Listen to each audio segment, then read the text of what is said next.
Pag-usapan na po natin. Yan. Si Lina Angel lang yan. Baka pwede nyo ayusin nyo muna rin yung sarili nyo, yung mga sarili nyong sound system. Okay, pag-usapan po natin, no? Hindi po ako nagbabasa pa, mamaya pa po ako magbabasa ng comment. Tama po, mukhang makakaliwa po yung mga grupo na lumusob. Wala naman pong problema. Wala naman po tayong problema dyan. Lahat po ng uri ng protesta ay kung kapareho po naman natin, ano po bang masama dyan? No? Talaga namang iba't iba lang po ng paraan ang mga tao. Ibig sabihin, pati po yung mga kakampi nila na dati ang binabanatan lang mga Duterte ay hindi na rin po, no? Siguro yung mga miyembro po nila, kasi nagtataka siguro sila sa mga liderato nila eh. Ito lang po ang take natin dyan sa mga aktivista. Alam niyo po, marami naman pong miyembro niya nakuha po dahil dyan sa mga retorika na gusto nilang baguhin ng Pilipinas. Korap yung nasa gobyerno. Yung liderato nila, kung nakikipag-ugnayan sa mga Marcoses, hindi po nyo mapipigilan din yung mga miyembro nyo. Kaya kayo po, wag po kayong magsabi kagad na peke yung ano niyan. Bakit ba naging aktivista yung mga yan? Di ba? Kaya po naging aktivista yan dahil may tinututulan sila. Ibig sabihin, binabaling lang po sila ng kanilang mga liderato para ang tutulan ay ang mga Duterte. Pero hindi po nila kayang pigilan yung mga miyembro nila na bulag ba yung mga yan na hindi nila ang nakikita pa rin nila yung confidential fund. Lahat po ng Pilipino may kakayahan pong mag-isip. Mapa-aktivista man, mapa-maka-Duterte. Wala po tayo pong mga Duterte. Hindi po tayo lang yung nakakaisip na korap ang gobyerno. Kaya wag niyo pong sabihin na, ay ano yung mga yan, mga... di ba? Mapipigilan mo ba sila kung makita rin nilang korap yung gobyerno? Hayaan nyo lang sila. Yun ang problema. Tayo naman, may sarili rin tayong mga gustong gawin. Marami sa atin, very active sa social media. Kung ano-ano pinopost nyo, yun po yung pagpapahayag ninyo ng mga damdamin para ipakita na ayaw ninyo yung nagaganap. Angel, kanina ka pa, walang sounds. Okay na yan, Angel, nabenta na yan. Palit ka muna. Ganito gawin mo, Angel, palit ka naman ng mga ibang ikaw lang na ikaw nagsasabi walang sounds di ba? Nabenta na yan. Okay. Hindi tuloy nakapagpigil na si Caitlyn sa'yo. Okay naman po. Alam ko naman po yan kasi po, pag wala pong sounds talaga, lahat kayo magsasabi na walang sounds Okay. So, ibig sabihin, bakit nyo naman kakantsawan pa yung mga nambabato ng putik dun? Yun po, at least, at least, hindi na ngayon Duterte yung mga nirarally nila.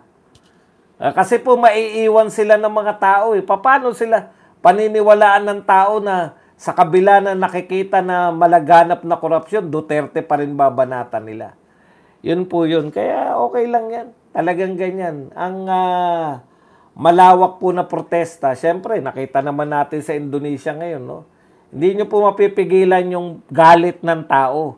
Lalo na kung hindi nagpapakita, hindi ipinapakita, hindi ipinapakita si Saldico. Nasaan si Saldico?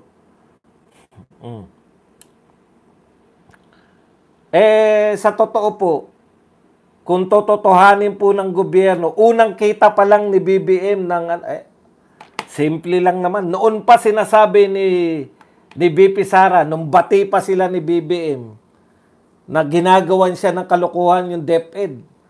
Pinasukan ng budget ni Saldico at saka ni Martin Romualdez. Alam niyo sa totoo, kung marami nagsasabi, isang araw lang tapos yan, kung Duterte ang may hawak. Sabi ni VP Sara yan, isang araw lang yan kung seryoso. Kung hindi seryoso, talagang hahaba. Bakit? Siyempre, ang kakayahan lang po ni Marcoleta bilang isang senador na namumuno sa Blue Ribbon Committee, mag-imbestiga. Hindi siya po pwedeng, wala po siyang kapangyarihan na magtanggal at bigla na lang kasuhan yung mga tao. Pero yung gobyerno po ng Pilipinas, meron po. Di ba?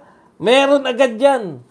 O kaya tatagal, hindi dahil kay Marcoleta. Kaya po tatagal yan. Ayaw umaksyon eh. Sabi na noon pa si Saldico at si Martin Romualdez eh. O balik muna tayo dito sa Diskaya. Alam nyo, okay po yan. Kasi Diskaya, lantad na lantad. Isunod nyo naman. Ito naman ang hamon ko. Kasi pinagdududahan kayo, di ba? Yung mga aktivista na ng bato, ng putik. Ito naman ang hamon namin sa inyo. May mas malalaki pang mga kontraktor. At ang matindi sa kontraktor na to, na malalaki, kongresista pa. At hindi lang siya simpleng kongresista. Yung kontraktor na malaki na to, kongresista na, pinuno pa ng Appropriation Committee. Kumbaga, siya talaga yung naglalagay dyan. Siya yung nag-i-insert. Siya yung matagal ng pinag-uusapan. Pero nawawala ngayon. Ngayon, at least, alam na natin na nasa United States of America. Itong si ligalig ba ako? Dati na ako ligalig. Si Amik, alam mo naman may ADHD ako, hindi nyo ba alam? Thank you very much pa rin, Amik, sa $499. Ligalig ako, kasi nga may ADHD tayo. Kaya po lagi ko nakakapit yung... Kung alam niyo lang po kung anong ginagawa ko sa mga kamay ko at mga paa para mapigilan. Dahil maglilikot. Okay. Tuloy natin. Thank you very much, Amik, sa unang pakape. Ayan. Nasaan si Saldico? Nasa US daw, sabi ni Princess Abante. Anong ginagawa sa US? Eto problema hindi pa raw niya nakikita yung travel order. Yun ni Saldico. Sinabi lang daw sa kanya may medical treatment. 'Di ba? Bakit hindi ka issuean, hindi ipakita sa iyo? Alam na ng mga tao na wala na sa Pilipinas. Yung mga reporter din, hindi naman tinanong si Dong Gonzales. Ano yan, sabay sila? Si Dong Gonzales din, hindi rin napagkikita. Sabay ba silang may medical? Nagpapagamot? Alam niyo, sa totoo po, sana talagang may medical treatment na nangyari. Kasi kung wala, sana magkasakit. Kasi ganun di ba? Pag yung namimeke ng sakit, dati na dinadanas ko yan Yung may tinatamad kang pumasok, tapos tatawag ka na lang na may sakit ka. Natutuluyan magkasakit di ba? Ganun tayo po siya. Gusto mo pala ng sakit Natuluyan magkasakit. 2 araw tuloy ang leave niya. Imbis na tinamad lang ng 1 araw. Natuluyang magkasakit, hindi na nakaalis ng pamamahay, na doble pa tuluyang absent. Sana lang tama, sana lang totoo na may medical treatment. At kung hindi naman totoo na nagpapagamot, sana po matuluyan na magkasakit. O baka kaya nagkakasakit dahil din sa stress. Alam po ninyo, yung mga tao pong hindi sanay ma-stress tungkol sa salapi. Iba po yung stress nila sa salapi, yung mga magnang bilyonaryo Alam niyo stress nila sa salapi? Paano itatago yung mga nakulimbat? Tayo po kasing mga munyirap, ang stress natin sa salapi, ang dami nating utang, paano tayo makakabayad? Ikalawa, ang dami nating utang, saan pa tayo uutang? Tama yan. Ang numero 1 cause ng sakit ay stress. Stress na stress sila. Paano sila Teka muna. May dati na nagpayo sa akin ng ganito Basta malabo. Parang may alapaap. Para ako nasa alapaap sa camera ko eh. Simple lang 'yan, 'di ba? O, luminaw ba?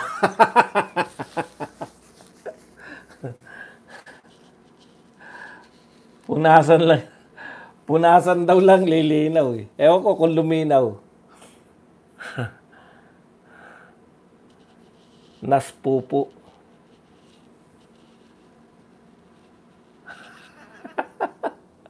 Lumabo lalo.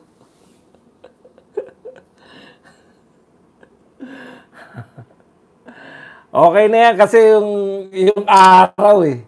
Palubog na kasi araw eh. Okay, sa madaling salita, wala na po tayong magagawa dyan. Stressful yan. Ha? Lahat na nanawagan na nasan si Saldico. Kahit po hindi niya nararamdaman yan, lahat ng negative energy, mula sa mga Pilipino, baka naman ang salamin ko malabo, no? Malabo ako ng malabo, baka naman salamin ko malabo. Teka nga. Palit nga tayo ng salamin. Oo nga. Salamin ko pala malabo. Pasensya na po kayo. Salamin ko pala malabo. Okay. Balik na tayo dito kay Saldico. Sana lang po, no? Alam nyo, sa totoo, yung ginawa ninyong mga congressman, alam natin yung purpose di ba? Ang purpose ng ginagawa, TRICOM ba? TRICOM o Quadcom? Yan yata yung Quadcom to o TRICOM. Hindi ko maintindihan. Okay, balik tayo. Hintayin natin kung nakabalik na. Ayun, nakabalik na. Tiyagaan na lang to. Okay, balik po tayo. Alam nyo po, alam natin yung purpose ng Quadcom 2, di ba? Ang Quadcom 2, katulad ng Quadcom 1, pasamain yung mga Duterte kasi para sa 2028. Pero nagba-backfire sa inyo dahil lang inimbestigahan nyo. Kasi yung isa sa mga chairman niya, si Ridon, very vocal siya sa pagsasabi na ang baha sa Kamaynilaan ay dulot ng dolomite. So alam natin yung purpose nito, pasamain yung mga Duterte. Si Chua, hindi ko alam kung member si Chua niyan, may mga pronouncement din na nagsimula yung mga kalokohan na to ng flood control sa panahon pa ni Tatay Digong. So alam mo na kagad, sa karanasan natin sa Quadcom 1, alam na natin kagad na papunta tong Quadcom 2 dito po sa paninisi sa mga Duterte. Pero hindi na po eh. No? Hindi na po yan ang sinisigaw po ng mga tao sa tulong na rin nila Toby Chanco. Ngayon may bago pa si Erice. Dati pa si Ungab. No? Sa tulong po ng mga yan na nagbibigay po ng kahit ilan lang po yung mga nakakontra, naliliwanagan po yung mga tao eh. Bakit ayaw nyong isa lang si Saldico? Samantalang lahat nagsasabi, si Saldico ang isa sa pinaka dapat na sinisingil ng taong bayan. Si BP Sara noon pa nagsabi, si Saldico at saka si Martin Romualdez ang may control ng budget. Bakit hindi sila kasama sa mga posibleng imbestigahan o posibleng ipatawag? Doon pa lang kitang-kita na eh. Hindi na kayo nagkukunwari. Wala na pong pagkukunwari yung mga congressman eh. Kaya lang, alam natin na wala kayong pagkukunwari laban sa Duterte. Pero ngayon lang po nakikita ng taong bayan yung tunay na kulay nyo na ayaw nyong isa lang si Saldico. Kahit na sinasabi nga ni Toby Chanco na 15 billion ay kontrolado niya. Yung insertion mismo sa kanya at saka sa dalawa niyang construction firm. Okay. Sa madaling salita mga kapatid, itong pagtatakip ninyo kay Chanco, itong paninisi na naman ni Abante sa flood control, hindi nyo naman pakitaan po ngayon. Di ba? pakitaan po ngayon ng pruweba. Alam niyo po yung pakitaan ng pruweba? Ipakita niyo yung sinasabi niyong flood control sa Davao na ghost flood control. Pumunta kayo ron katulad ng ginagawa ni Vince Dizon at saka ni President Marcos. Eto, walang nakatayo pero completed. Yun po ang ghost project. Hindi na uubra abante na, si Pulong ganito. Alam niyo kung bakit hindi na umubra?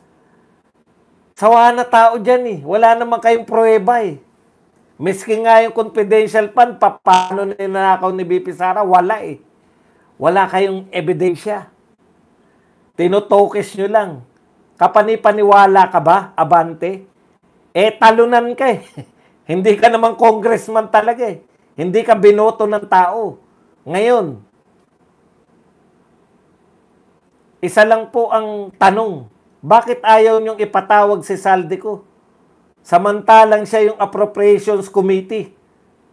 O, binabanatan pa ni rin doon, nililito daw. Nililis daw ng mga nananawagan kay Saldico. Nililis daw yung usapan. Bakit? Hindi na ba involve ang pondo sa flood control project? Yun nga ang ugat ng lahat eh. Yung pagpupondo dyan sa mga flood control project.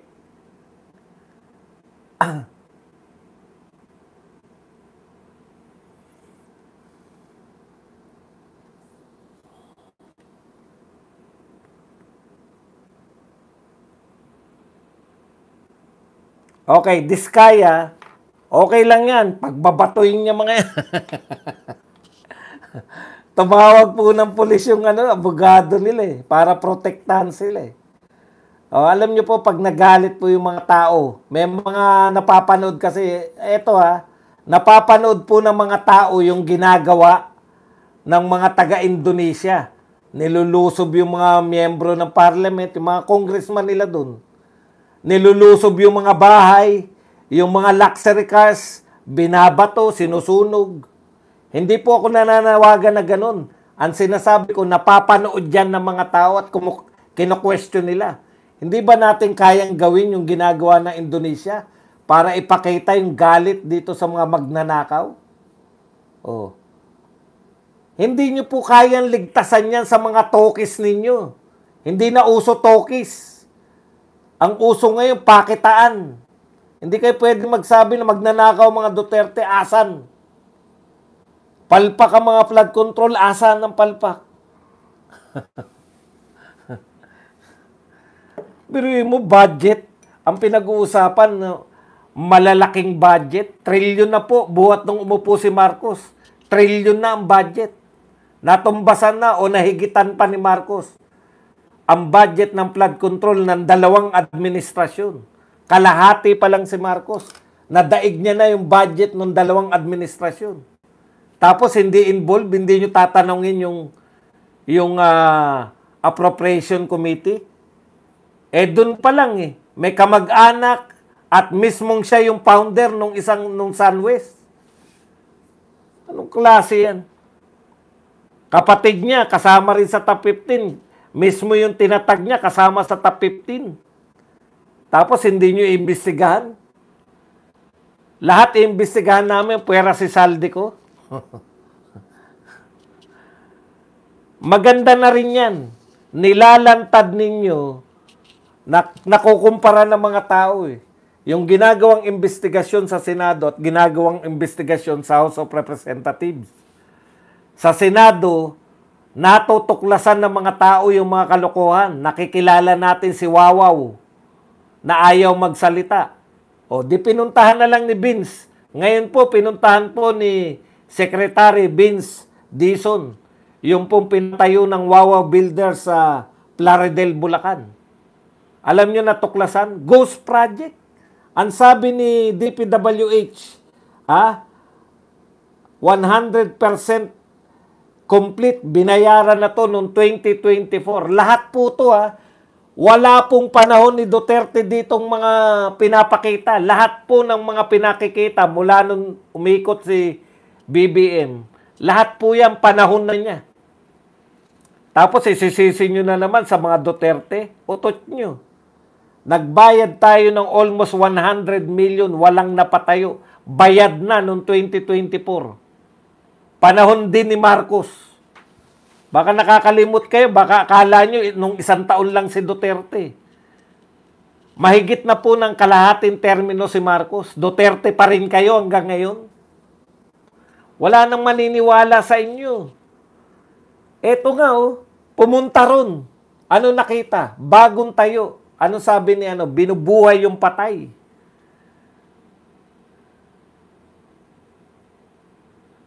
Binubuhay yung patay. Dahil nabayaran na yan noong 2024, ngayong umiikot na, nagtatayo sila. Sabi niya, kasi simula pa lang nitong tinatayo na to. Pero bayad na noong 2024, complete na noong 2024. Dahil dyan, sibak sa pwesto yung nagsusugal na kontraktor ng Bulacan. Sugarol. Alam niyo po, kaya po yung, awa kami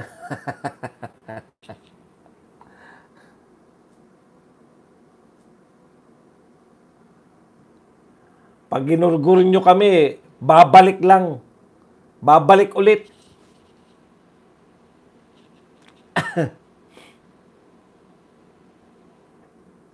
Okay. So, may district engineer na. Okay na ako riyan, Vince. Kada dalaw mo at nakita mo may ghost flood control. Si Bakagad. At ayon pa kay Vince,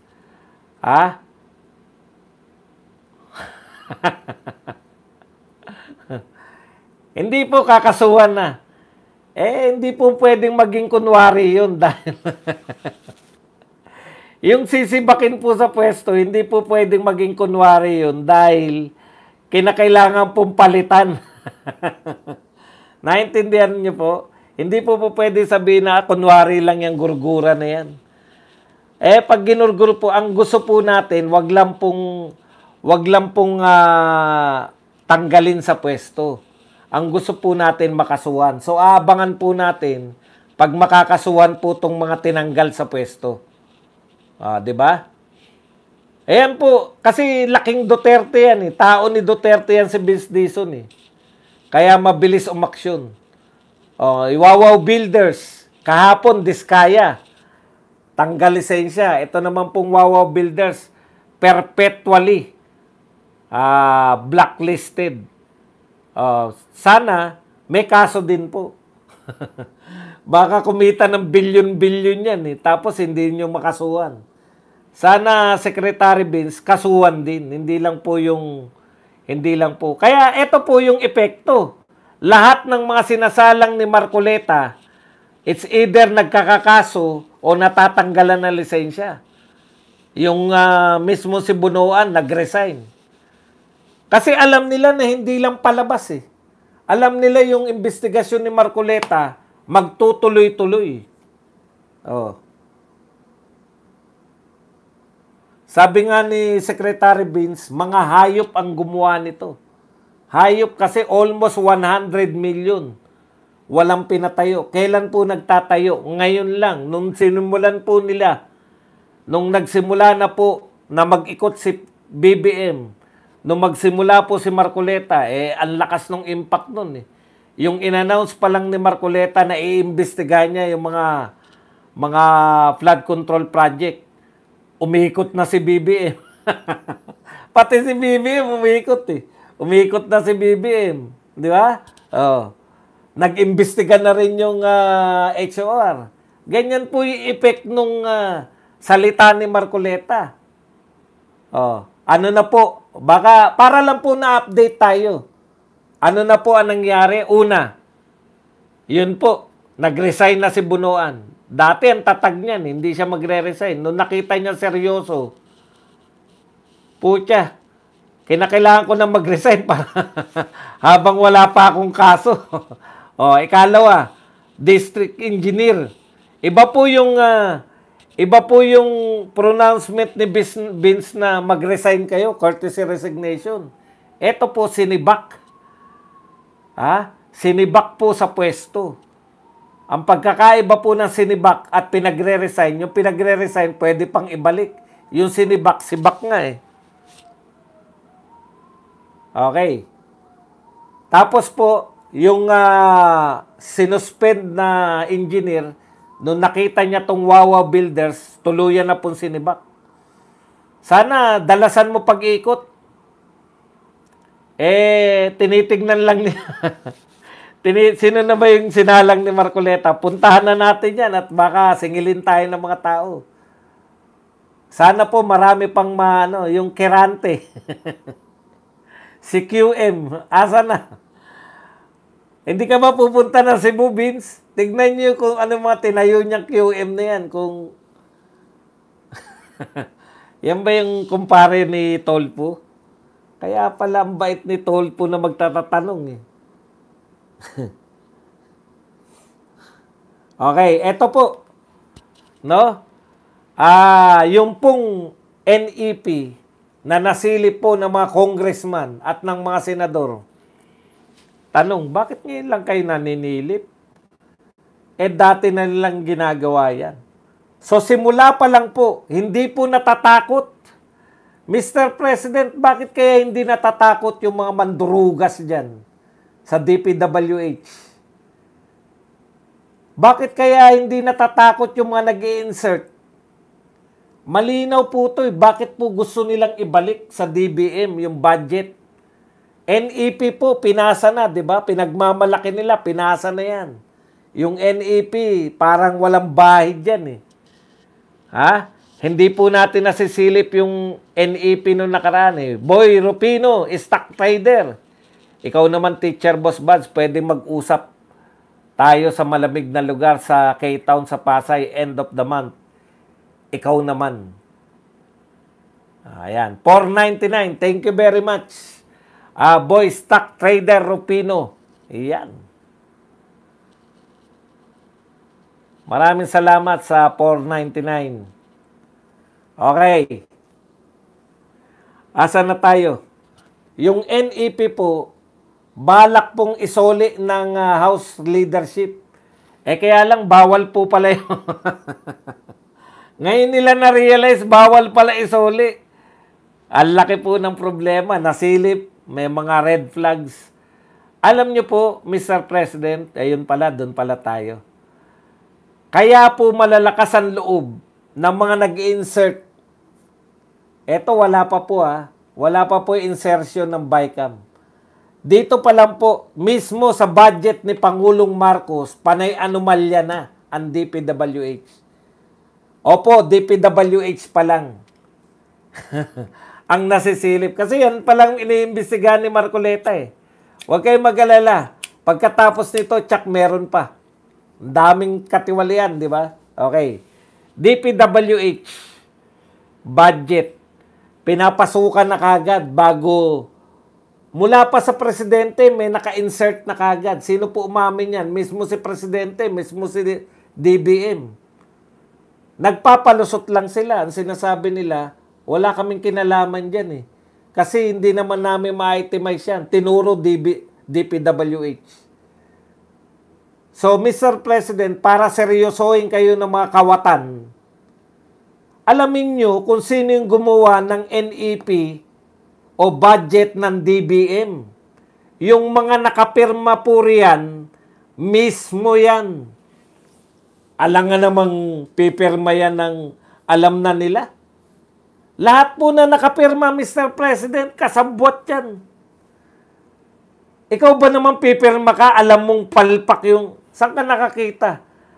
Sa Antique at saka sa Iloilo, pareho ang budget. Magkaibang lugar, magkaibang flood control project. Saan ka nakakita? Sabi ni Puno, mga tapos ng proyekto, binabudgetan pa. Tapos ng proyekto, binabudgetan. Papel na lang kailangan nun. Wala nang ano yun.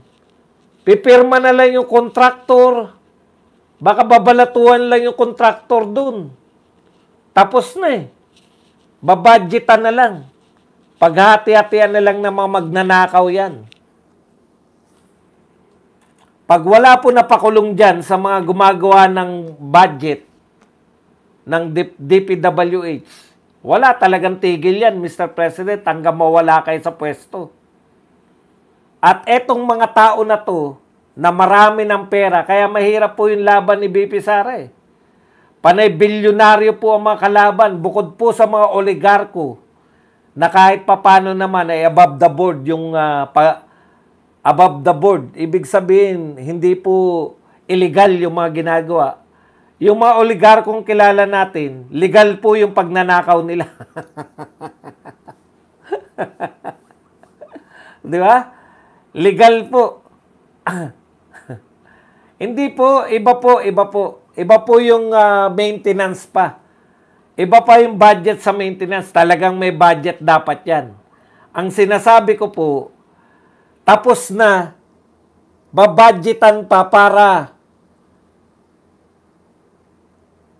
gawin. Yung mga oligarko po na malalaking kumpanya, legal po yun. Pero, ayun nga, wala silang immoral, tama. Legal pero immoral. Ito po, immoral na illegal pa. Wala nga itulak si Pain eh. Bakit malalakas ang loob? Kasi yung Pangulo natin, wala silang, excuse me po, wala silang, hindi nila maramdaman na sila ay una, hindi sila mahuhuli. Ikalawa, mahuli man sila, hindi sila mapaparusahan. Bakit? Eh, yung mga matataas mismo, may lagay sila eh. Hanggang saan po yung nakikiparte dyan, imposible po na hindi po na mamantikaan yung mga nguso ng mga matataas na tao.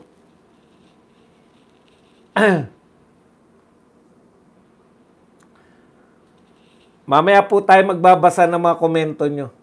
Okay, kaya nga po, ang gusto nating sabihin dito, imbis po na pag-usapan kung ibabalik o aayusin, so kung aayusin po yan, tsak may problema. Yun na nga, nakita na ng mga senador at congressman. Ngayon, dapat po yung gumawa sa DPWH, dapat parusahan, tanggalin sa pwesto at maparusahan. Oh. Ngayon, ito po. Akala ko nung una, ibang topic na to. Last topic. Akala ko nung una, yung kagustuhan nila, akala ko batas po. Gagawa sila ng batas, papababain, amendments, no? I-amend po yung Constitution, pabababain yung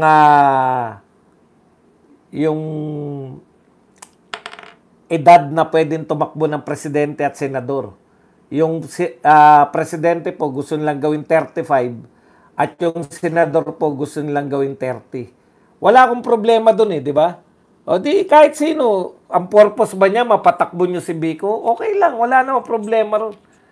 Popular lang naman yan ngayon. Ang popularity po sa politics, pag talagang wala, ang dami na po naging popular na akala nyo presidentiable eh. Pero dumating ang araw, nalaos agad eh. O, di ba? Si Grace po, etong mga Tulfo, akala mo pang presidente, di ba? O, pero ngayon, wala na nag-iisip na magpe-presidente si Tulfo. Ganyan lang ang politika sa Pilipinas.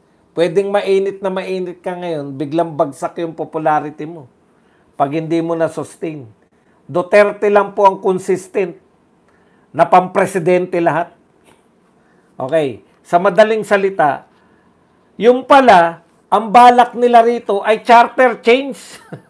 Kunwari, pinadadaan nila, gusto kasi natin baguhin yung gagawin nating 35 yung Pangulo. Kasi, siyempre, bubulong nila. Kasi sayang naman yung mga katulad ni Vico Soto.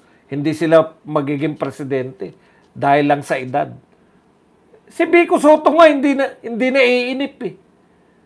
Kayo pa nainip. Yung pala, ang ultimate purpose nila, yung hindi nila magawa-gawa dahil nagbayad na sila ng People's Initiative, yung PI. Binadgetan na nila yung PI, hindi pa rin nila napalusot. Ito naman ang nakikita nila, babaguhin daw ang konstitusyon para bumata, pwede nang tumakbo yung bata pa lang ang presidente.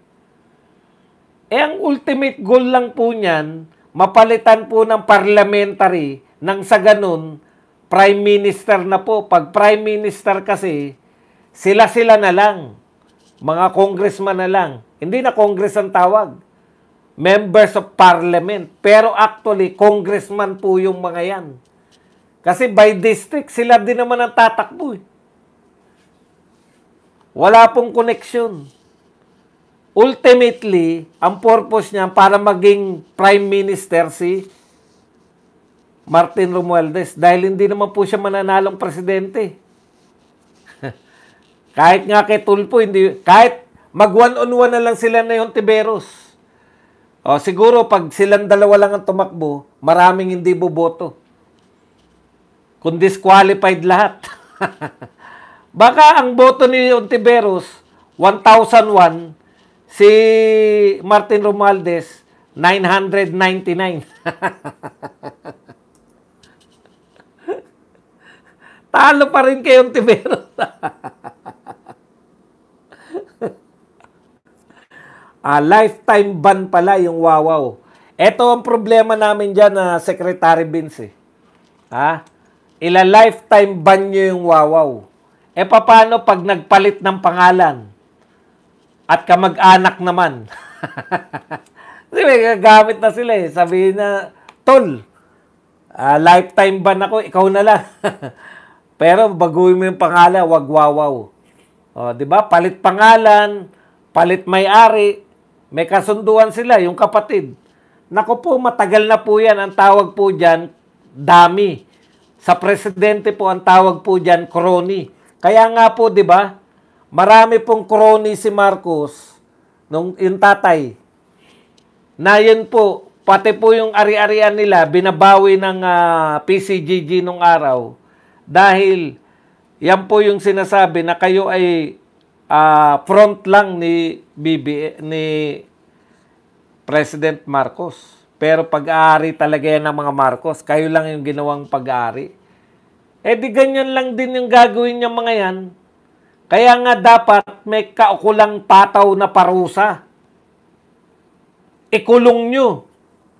Ghost project pa lang. Ang mahihirap. Kaya pinapipirma na pag umutang eh. May kontrata na eh. Para makulong yung mga mahihirap na hindi makabayad ng utang. Hindi po siya ikukulong dahil hindi nakapagbayad ng utang. Ikukulong dahil breach of contract. Pag mahirap, pwedeng makulong. Kunti lang po. Magnakaw ka na 1,000, mangupit ka. Kulong ka. Tao ka ng gobyerno, pero maningil ka ng ghost project, binayaran ka, ghost project, almost 100 million. Wala lang. Tanggal lang lisensya o habang buhay na hindi ka makakapagkontrata. Sobra naman. Wala man lang